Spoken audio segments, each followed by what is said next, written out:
Hello and welcome to the session on the Charter Act of 1813.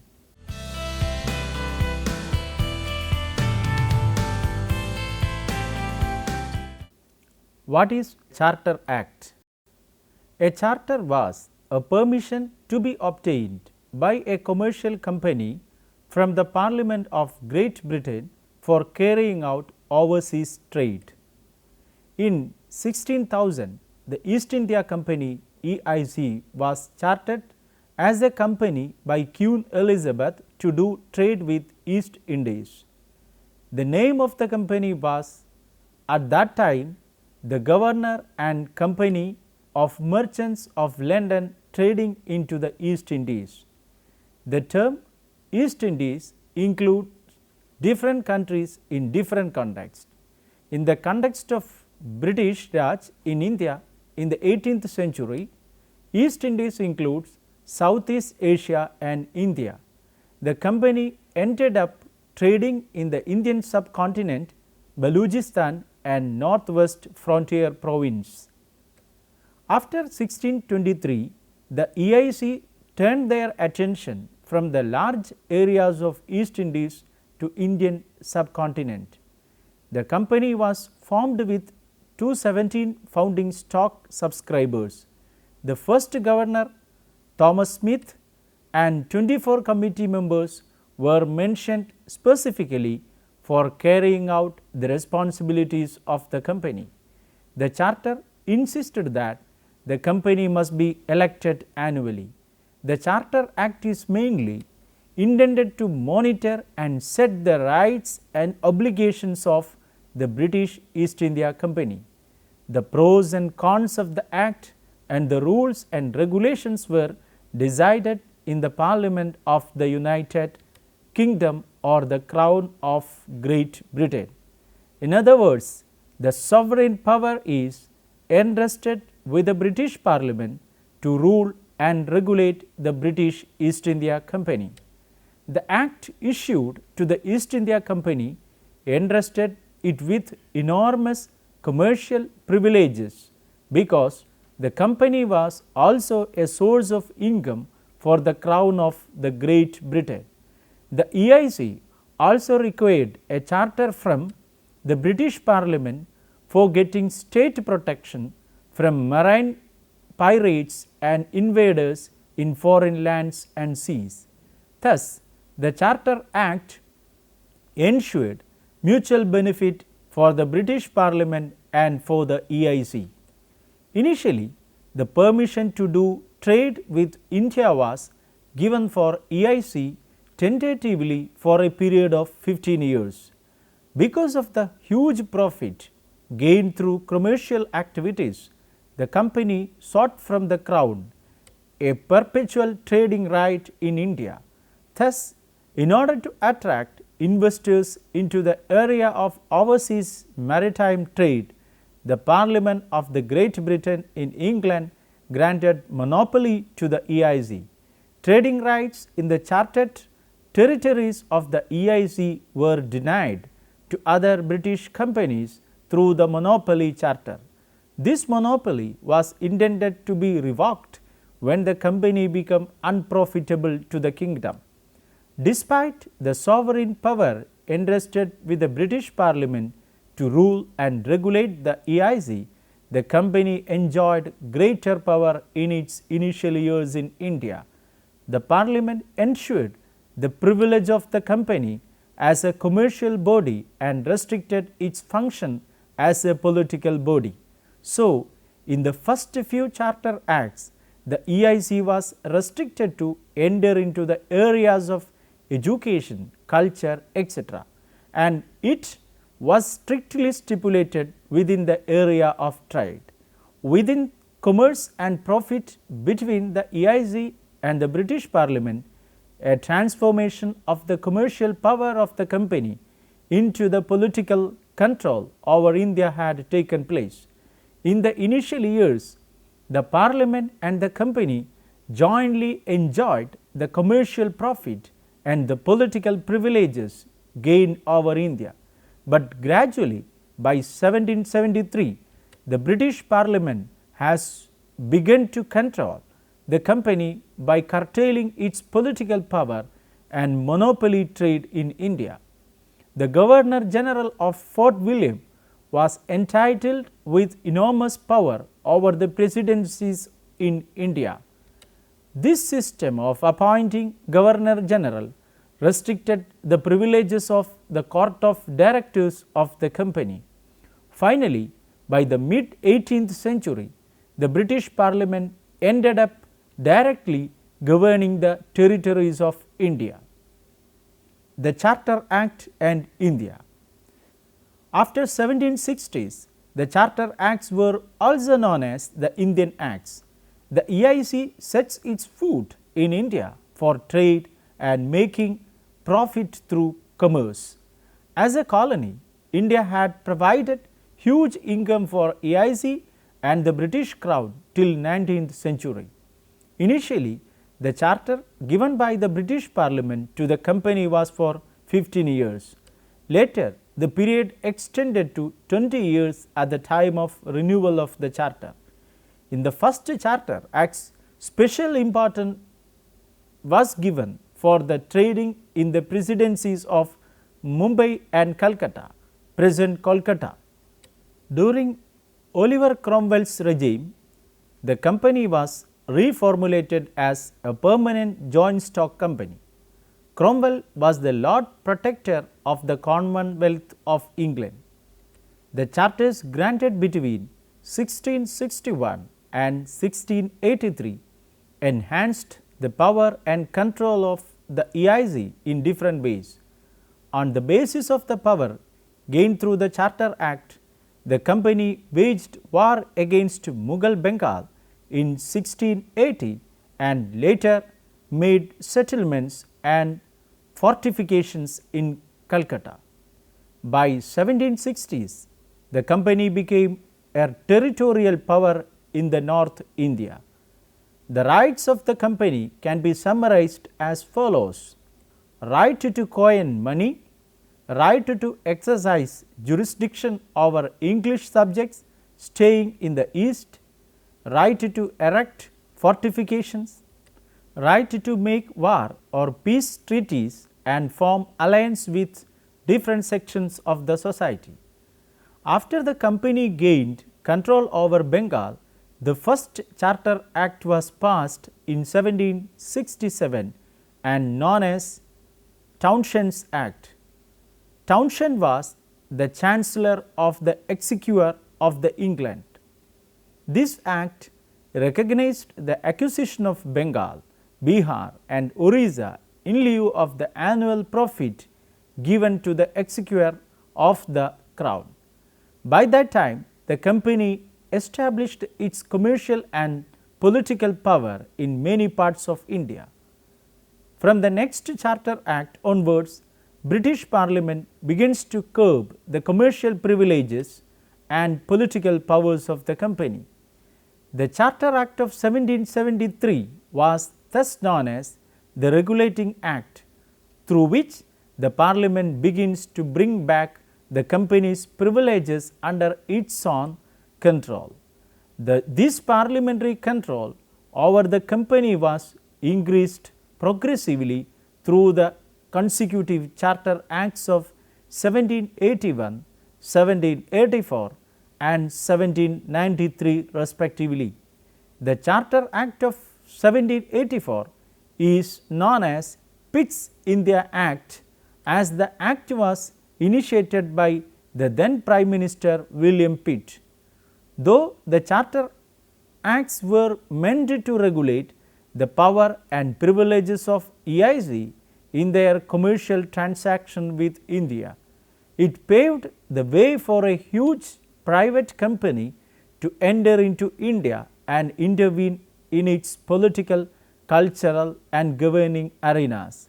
Though Indian made goods and raw materials found a high demand outside of India because of their quality and reliability, the profit was gone to the hands of the EIC and the Crown of the England. By the time the company had gradually extended its control into the cultural and political spheres of India. The higher level jobs, especially that of the administration, judiciary, etc., were exclusively reserved for the Europeans. The Indians raised tremendous protest against this discrimination. For these kinds of jobs, an awareness and education in English language was a must. Many positive measures had been taken up through the Charter Acts. The noted one was the abolition of slavery in India. The others were the introduction of centralization in the administrative and legislative function, codification of penal codes and criminal procedure codes was another progressive measure. The company had taken many steps for the improvement of higher education. In 1813, the Parliament had granted an amount of rupees 1 lakh yearly for the improvement of literature and knowledge among Indians. Initially, they had promoted both Western and vernacular education, but in a later stage, the company had stopped their financial support for vernacular medium of education. The company did not give any importance for the betterment of elementary education. The missionaries were contributed tremendously for the improvement of elementary education in India. The Charter Act of 1813. The Act renewing the EIC's commercial privilege in India for a further period of 20 years was passed on 21st July 1813. In this Act, monopoly of trade of the company was abolished except in the area of tea and with China. The expansion of territories and the resultant burden of forming uniform administrative laws forced Britain to think about changing their policies in India. The laws were not uniform in the official towns and in the presidencies. The diversity of law, education and culture per se produces enormous difficulty for the British Raj to rule and regulate the Indian citizens. Moreover, the educated elites in India also demanded uniform policies and reform in the educational sector. Educational reforms were a must for the company and the colonial state because the mass of India seemed to be unaware of the company laws and orders and were reluctant to obey the rules. So, they need to be educated in such a way that they can understand and follow the laws and rules of the colonial state and become obedient and disciplined citizens. Thus, one of the important interventions of the Charter Act of 1813 was in the area of education. Some of the important provisions enshrined within this Charter Act were as follows. Englishmen were granted permission to settle and hold land in India. The company lost monopoly right to trade with India, but retained its monopoly right to carry out trade with China. India became open to free trade with any commercial companies from anywhere. Missionaries were formally permitted to propagate religion in the colonies of Britain. Till that time, from 1793 to 1812, missionaries were not permitted officially in propagating religion or education in India. In spite of not having any official permission, missionaries had been working in selected areas of India, but not as an organized form. Sovereignty of the British Crown over revenue and territory of the colony, that is India, was proclaimed. Decided to grant rupees 1 lakh in each year for the improvement of education in India. For the first time, Charter Act of 1813 laid down that the dissemination of education among the people of India as the task of the British Raj. This is significant when considering the fact that in those days education was not a responsibility of the state in anywhere in the world and no public money was spent for education. As per the clause 43 of the Act of 1813, the permitted grant of rupees 1 lakh from the surplus territorial revenues is for the revival and improvement of literature and encouragement of the learned natives of India and for the introduction and promotion of a knowledge of the science among the inhabitants of the British territories in India.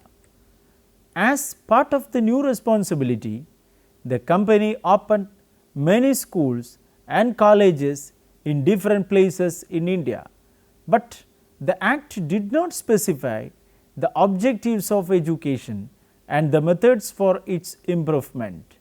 When the government decided to provide grant for education of the natives, they met with a few controversies from different corners as follows. On the content of education, a group of people demanded the propagation of Oriental literature. Another group of people, especially the educated elites of India and many British officials, demanded the propagation of Western literature among the natives. About the agents of education, a group of people suggested missionaries as the capable agents for propagating education. Another group of people preferred Indians as the facilitators of education, and a third group recommended the company's direct involvement in the area of education on the medium of teaching. One group suggested Arabic and Sanskrit as the medium of instruction to study Western sciences and knowledge. Another group suggested modern Indian language, and a third group suggested English as the medium of instruction. On the method, one group believes in the downward filtration theory from top to bottom. Another group argued against this theory.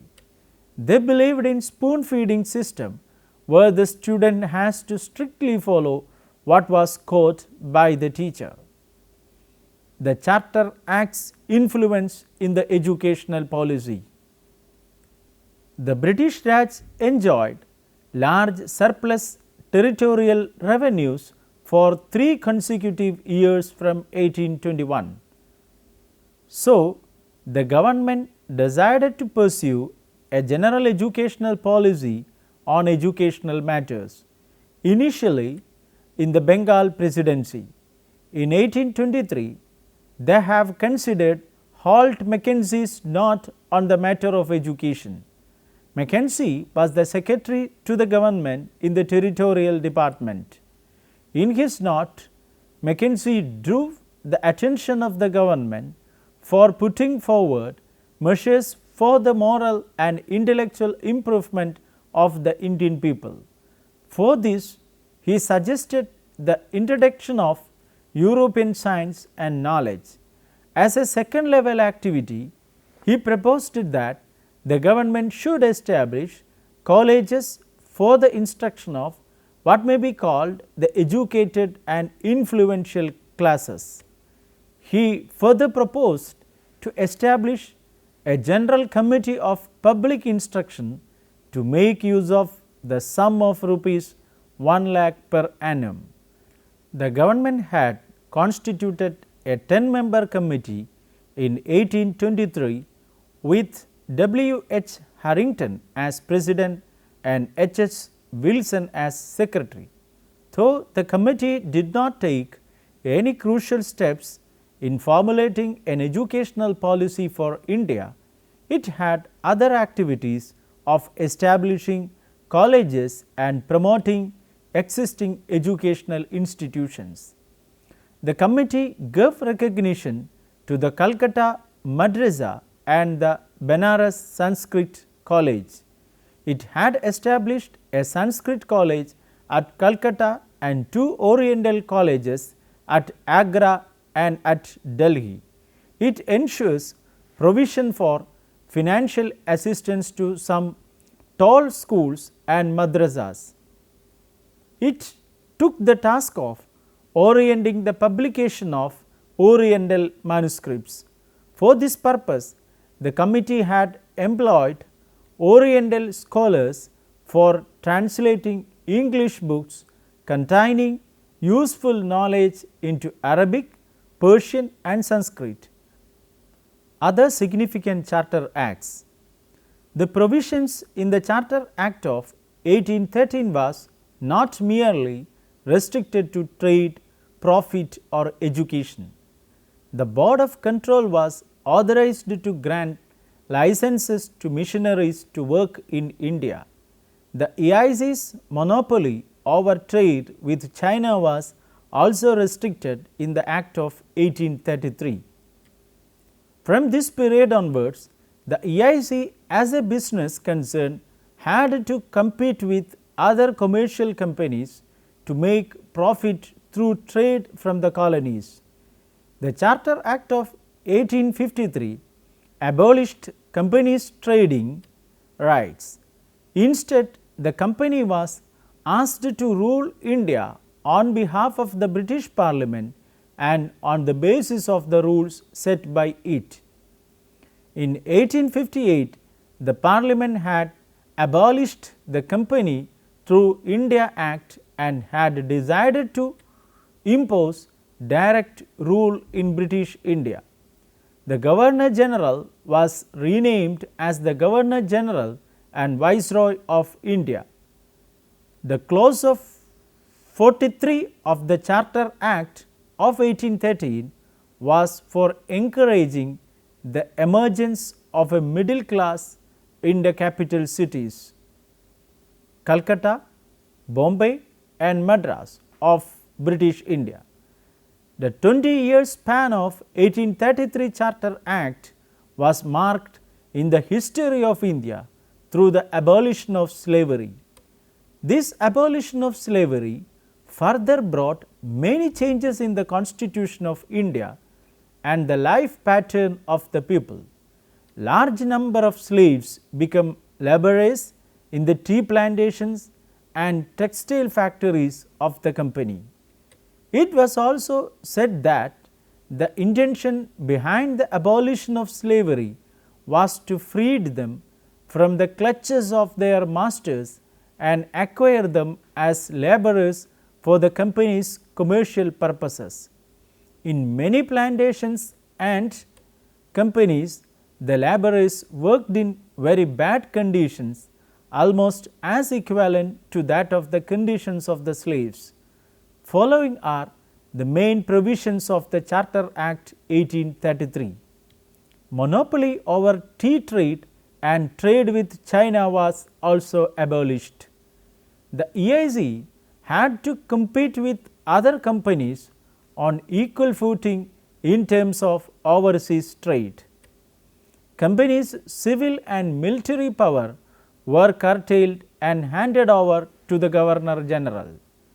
Taken measures for the abolition of slavery.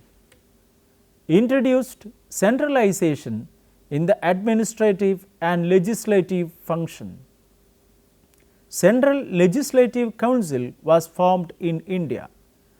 Recommended codification of the Penal Code and the Criminal Procedure Code. Law Commission under Macaulay was constituted in 1834 to look after the consolidation, codification and improvement of India laws. The Indian Civil Service was founded, but entry was restricted only to the European people. Removed the indiscrimination between the Europeans and the Indians on the basis of caste, creed and religion. In the Charter Act of 1853, the term of EIC was renewed for an indefinite period. Indian civil service selection was open to all on the basis of competition. The company was dissolved in 1858 and the power to rule India was directly vested with the British Parliament and the authority appointed by it. Let me summarize this session. In this unit, we familiarize with the role of Charter Acts and the nature of a few significant acts. The way paved through the Charter Acts for a commercial company to rule and control India through their initial commercial activities is also discussed. Some of the acts that determine the future of the India as well as the Great Britain are presented in detail. The Charter Act of 1813 and 1833 are analyzed thoroughly since they were influential in their recommendations and regulations.